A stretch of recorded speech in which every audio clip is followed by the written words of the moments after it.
बदलिला वर्णबोधर रूपरेख नुआ रूपरे हेला लोकार्पित।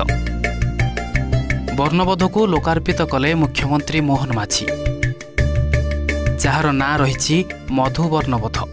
तत्सहित वर्णबोध डिजिटाल संस्करण को मध्य लोकार्पित करा जायछि। भक्तकवि मधुसूदन राव को जन्म जयंती अवसर में यह पुस्तकर लोकार्पण करा जायछि। सेतेबेले थिला छबिल मधु वर्णबोध।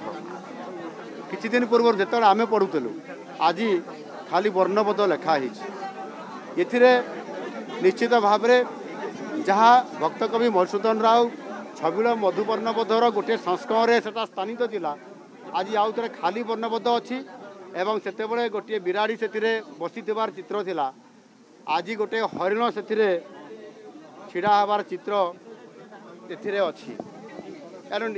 ये किंतु तार मौलिकता अच्छी। भक्तकवि मधुसूदन राव 1901 मसीह जेतेबेले अष्टम संस्करण जेतेबेले करा जायतिला सेतेबेले तांको संस्करण रे मध्य एटा स्थानित थिला और ताकू आधार करी 1901 मसीहार सही अष्टम संस्करण समयर सही चित्र को पुनर्भाव स्थापित करा हिछि। वर्णबोधर वर्णमालारू शिशुटीए शिखे ओडिया। प्रति शब्द व अक्षर प्रत्येकटी ओडिया को आगो को बढ़िबा को प्रेरणा दिए। वर्णबोध केवल जे खंडिए बही ता नुहे, ए हेउछि समस्तंक पई एक आवेग, जार रचयिता हेउछंती भक्तकवि मधुसूदन राव। तांको जन्म जयंती रे एही बही को नुआ रूप दिया जायछि।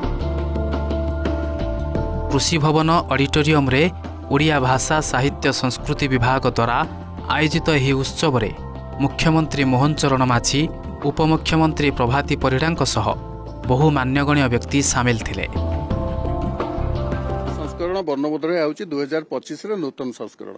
एथिरे केवल पूर्व पुस्तक रही जायतिबा मुद्रण त्रुटि को संशोधन करा जायछि, किंतु आमे तत्व बा तांको तथ्य जा ताको आमे परिवर्तन करि पारुन, से अधिकार हमर नाही। कारण सेटा होछि तांकर मूल कृति। जदि आजिका समय तांता तांकर पैटेंट थांता एवं तांकर कॉपीराइट थांता, से कॉपीराइट को केही भायोलेट करि परिबे नाही। खाली मधु वर्णबोध नुहे, यह सहित आहुरी 3टी पुस्तकर लोकार्पण करा जायछि।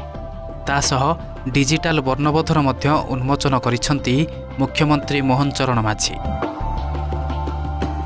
भुवनेश्वरରୁ कैमरामैन स्मृति और राजेंद्रଙ୍କ सह निरंजन रेड्डी और सौम्यरंजन साहू रिपोर्ट, ओटीवी।